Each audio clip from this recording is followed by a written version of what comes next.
ओशो बुद्ध के संबंध में वक्तव्य दे रहे हैं। कह रहे हैं, बड़ी मीठी बात बुद्ध कहते हैं, खूब हृदय भरकर सुनना।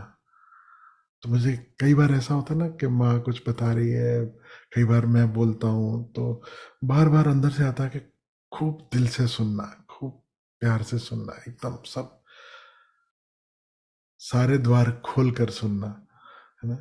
तो मुझे बहुत अच्छा लगा ये ओशो जब कह रहे हैं कि खूब हृदय भरकर सुनना, बड़ी मीठी बात बुद्ध कहते हैं। और क्या कह रहे हैं सुनो, फूलों की सुगंध वायु की विपरीत दिशाओं में नहीं जाती। हम सबको पता है फूल जो है सुगंध कहाँ जाएगी, जहां हवा जाएगी। न चंदन की, न तगर की, न चमेली की, न बेला की, ये सब फूलों के नाम है। नए बच्चों को जिनको नहीं पता कि तगर और चंदन और चमेली ये सब क्या है, तो चंदन की तो लकड़ी ही सुगंध देती है, हालांकि उसके फूल भी आते हैं। चमेली भी फूल है, बेला भी फूल है। तो ये अलग अलग नाम दिए कि किसी की भी सुगंध जो है वो वायु के विपरीत, हवा के विपरीत नहीं जाती।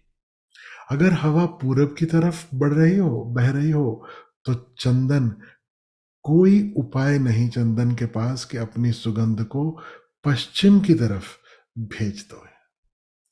हवा के विपरीत नहीं जाती।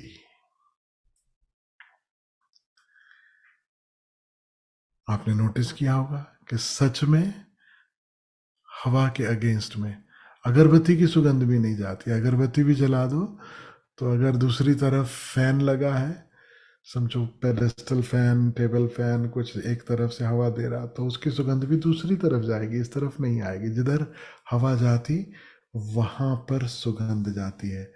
फिर से कह रहे हैं ओशो, न तगर की, न चमेली की, न चंदन की, न बेला की, लेकिन सज्जनों की सुगंध विपरीत दिशा में भी जाती है।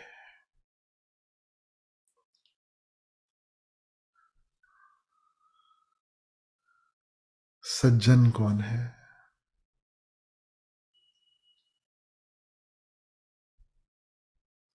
आप, हम सब सज्जन होने के बीज लेकर आए हैं। सब सज्जन यहां किसे कहेंगे? अब संत जन नहीं कहा जा रहा, सज्जन कहा जा रहा। ऐसा नहीं कहा जा रहा कि कुछ एक अवतार पुरुष, कोई संत, कोई महात्मा, नहीं, सज्जन। संतों की गिनती कम हो सकती है पृथ्वी पर, अवतार और भी कम, सदगुरु कहीं कहीं बिखरे हुए, लेकिन सज्जन एक ही पृथ्वी पर बहुत बहुत बहुत हो सकते हैं, अनेक सज्जन हो सकते हैं। तो सज्जन कौन है, इस पे आप थोड़ा विचार कर। इतना पक्का कहूंगा कि हम सब वो कैपेसिटी लेकर आए हैं सज्जन होने की। और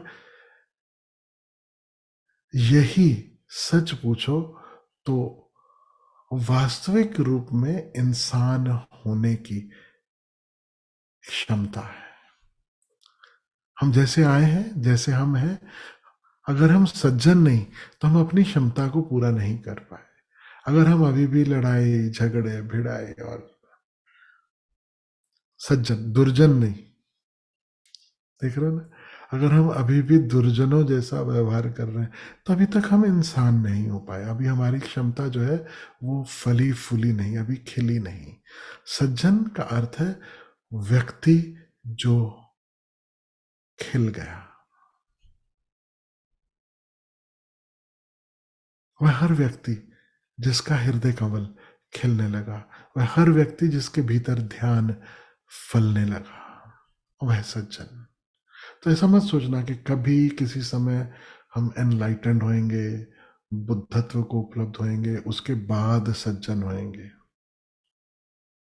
नहीं, ध्यान फलने लगा, उसके साथ साथ एक प्रेम की सुगंध आसपास अपने आप बहने लगती है, अपने आप बहने लगती है। और सज्जन कहा, संत जन नहीं। तो बिल्कुल हमारे लिए कोई भी छूट नहीं है कि हम कहें कि ठीक है, ये तो संत जनों की बात है, हम तो साधारण लोग हैं। नहीं, हम इंसान ही तब होते हैं जब हम सज्जन होते हैं। दुर्जन में और पशु में कोई फर्क नहीं। यही भेद करता है हमारी पाश्विक प्रवृत्ति में और हमारी नेचर जो बीज देकर हमें भेजी है उस प्रकृति में। इतना सा फासला है। जब तक हम सज्जन ना हुए तब तक हम इंसान ना हुए। वो सलमान खान का ब्रांड चलता ना, बीइंग ह्यूमन। मुझे नहीं पता कि उन्हें ये वाली बात पता है कि नहीं पता, लेकिन this is truly being human.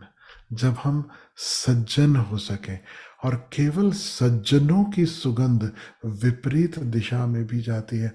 अब इसका अर्थ क्या हुआ कि सज्जन की सुगंध विपरीत दिशा में भी जाती है।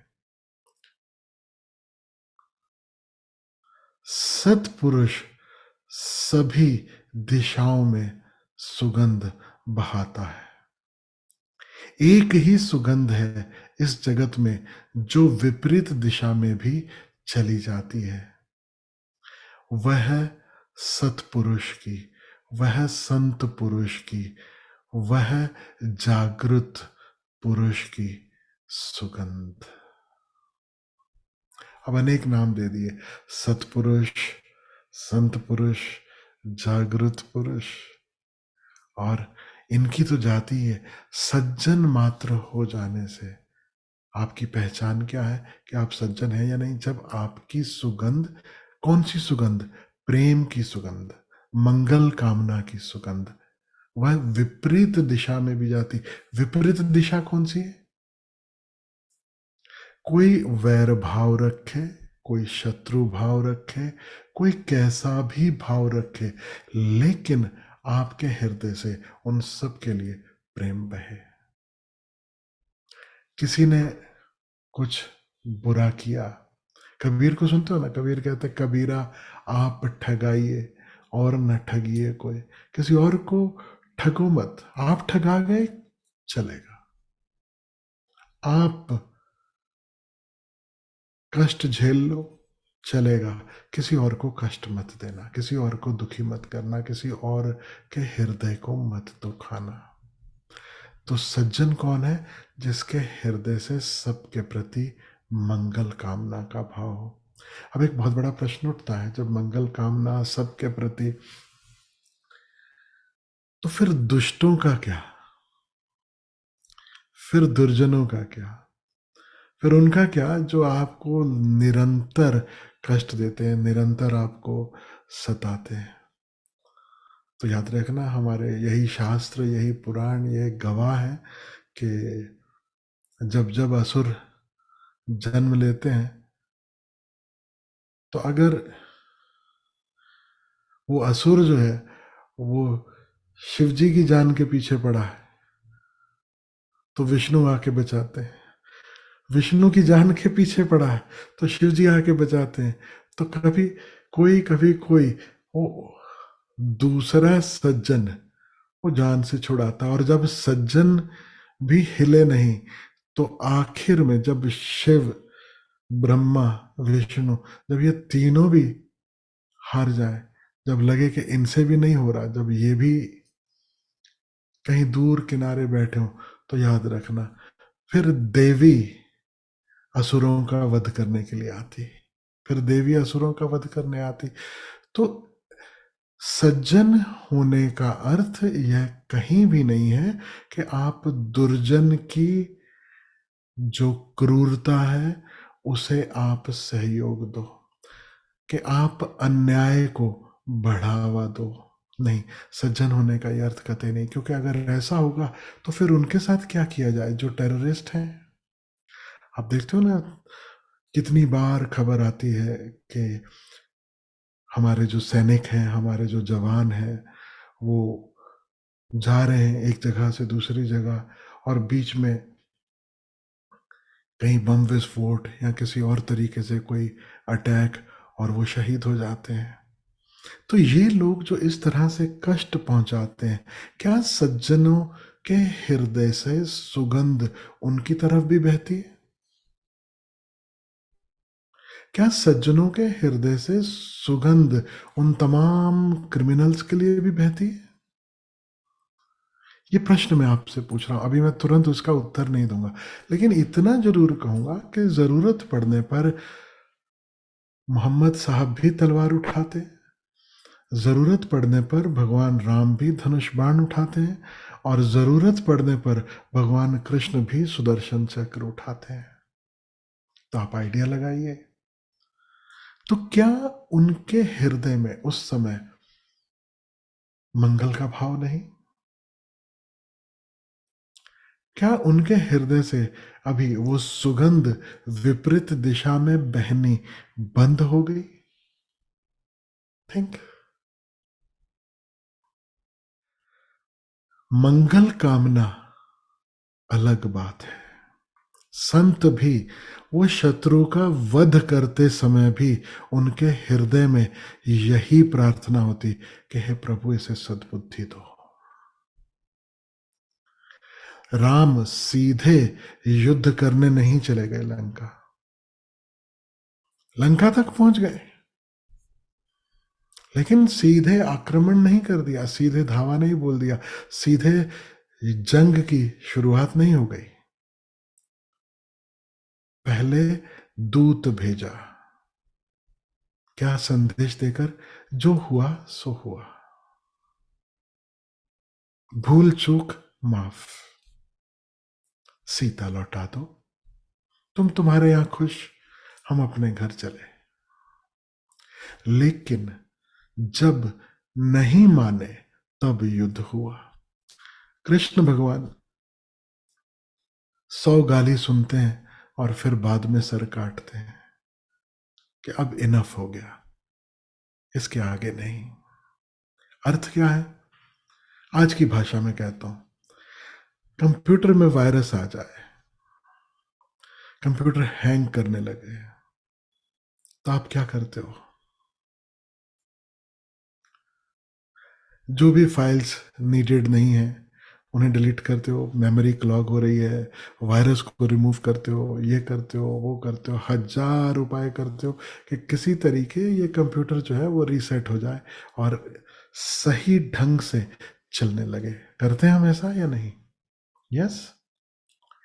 लेकिन फिर भी कंप्यूटर माने नहीं, कोई ऐसी वायरस, कुछ ऐसा गड़बड़ कि वो ठीक ढंग से चलने को तैयार नहीं। तब क्या करते हैं? तब पूरा हार्ड डिस्क बैकअप लेकर के उसे फॉर्मेट किया जाता है।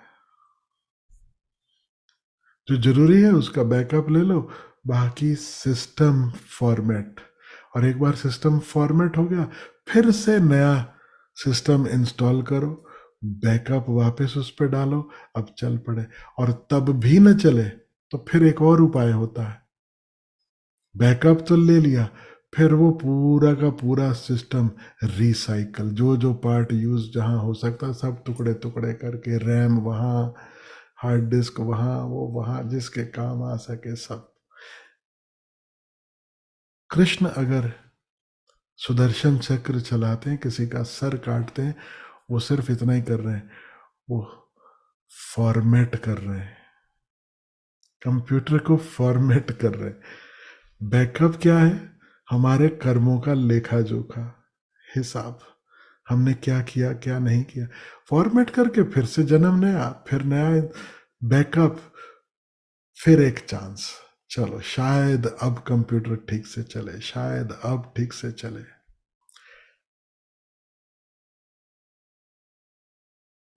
कुछ भी संत करें, लेकिन महत्वपूर्ण बात यह है कि तब भी उनके हृदय से प्रेम विदा नहीं होता, उनके हृदय से करुणा विदा नहीं होती। जैसे छोटी सी उदाहरण देता हूं, जैसे माँ कभी अपने बच्चे को थप्पड़ मार देती है, कभी बोल रहा हूं, रोज रोज नहीं, हमेशा नहीं। कभी बच्चा कुछ बहुत गड़बड़ कर रहा है तो माँ थप्पड़ दे देती है।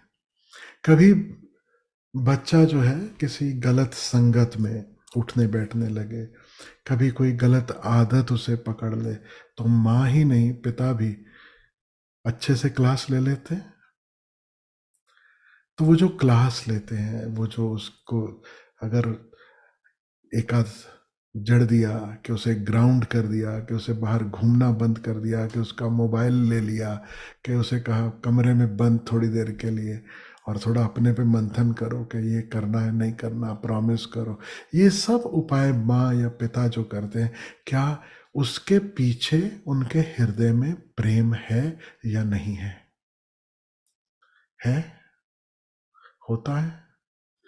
और सिर्फ इसीलिए कर रहे होते हैं क्योंकि हृदय में प्रेम है। अगर प्रेम ना हो, कहीं और किसी के साथ कुछ हो रहा है। आज दुनिया में कितने ड्रग एडिक्ट्स हैं, कितने जो जिनकी संगत में आपका बच्चा बैठता है और आप अपने बच्चे को डांट डपट कर लेते हो, क्या आप उन बच्चों को डांटने पीटने जाते हो?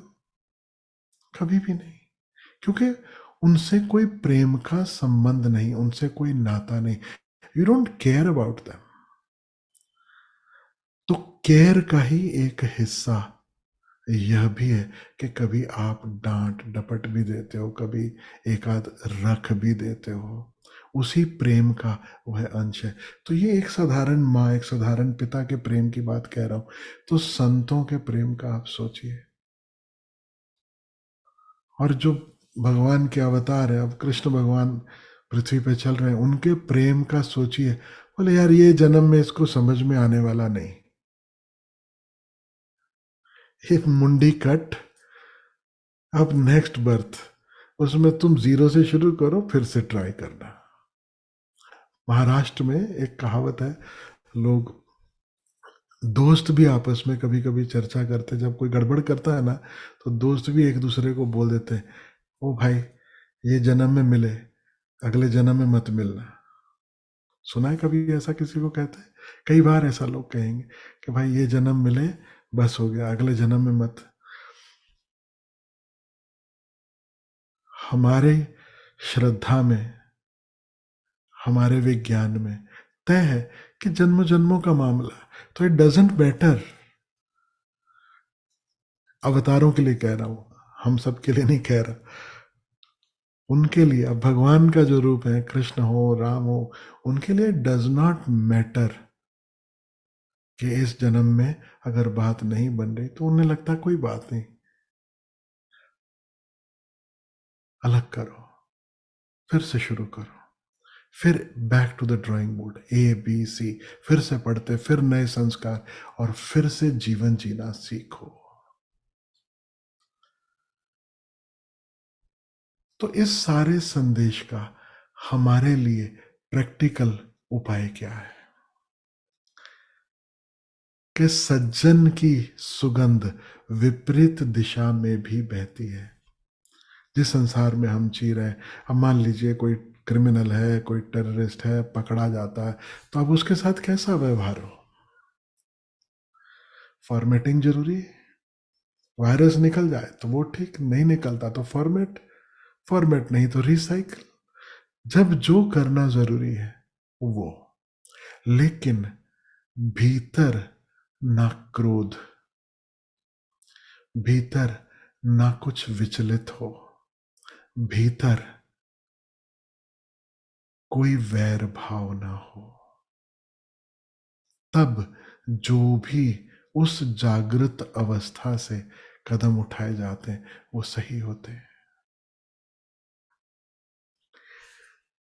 तो ये तो बहुत कम कभी ऐसा होगा कि हमारे जीवन में हमें इस तरह का कोई निर्णय लेना पड़े, क्योंकि हम ना तो इस तरह के किसी डिपार्टमेंट में काम कर रहे हैं, ना ऐसी कोई हमारी जिम्मेवारी है। हाँ, सरकारी किसी की उसी तरह की नौकरी है, कुछ है, तो इसलिए मैं कह रहा हूँ। जैसे देखें, हमारा कोई जवान युद्ध के मैदान में शहीद होता है, वो अपनी मर्जी से जाता है, उस शहादत को भी अपने सीने से लगाता है। उसके माता पिता भी उसकी शहादत से गर्व महसूस करते हैं कि मेरे बेटे ने अपने देश के लिए कुछ किया, उसकी सुरक्षा के लिए, उसके लिए कुछ करते हुए उसने अपनी जान दी। लेकिन जब वही जवान ट्रेवल कर रहे हैं अपने ही देश में और उनके ऊपर कुछ अटैक हो जाता है और उनके साथ जो होता है, अब ये एक्ट ऑफ वॉर नहीं है। वॉर में वी ऑल अंडरस्टैंड कि जाने जाती हैं, दोनों तरफ जाती हैं और उसकी एक तैयारी होती है। लेकिन अपने ही देश में, अपने ही जगह पर जब इस तरह की घटना घटती, हम उसे कहते हैं act of terrorism. And acts of terrorism have to be dealt the way they have to be dealt. Any criminal acts have to be dealt the way they have to be dealt. अब चूंकि ना तो हम ऐसी decision making किसी जगह पर है जहां पे हमें ऐसा निर्णय लेना पड़े कि अब वो जो अब्दुल कसाब, उसके साथ क्या व्यवहार किया जाना चाहिए, क्या नहीं किया जाना चाहिए। हमारे जीवन में जो घटनाएं घटती बहुत छोटी होती हैं, बहुत छोटी छोटी घटनाएं होती हैं।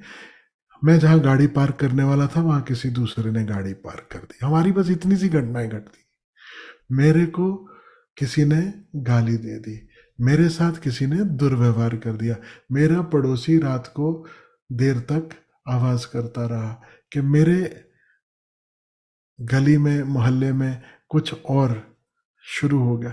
बहुत छोटी छोटी घटनाएं हमारे जीवन में घटती। इतनी बड़ी घटना तो मैंने सिर्फ उदाहरण के लिए कही, वो हमारे जीवन में नहीं घटती। तो हमारे जीवन में हमारा व्यवहार, हमारा आचार कैसा हो, हृदय से मंगल की भावना उठे सबके लिए।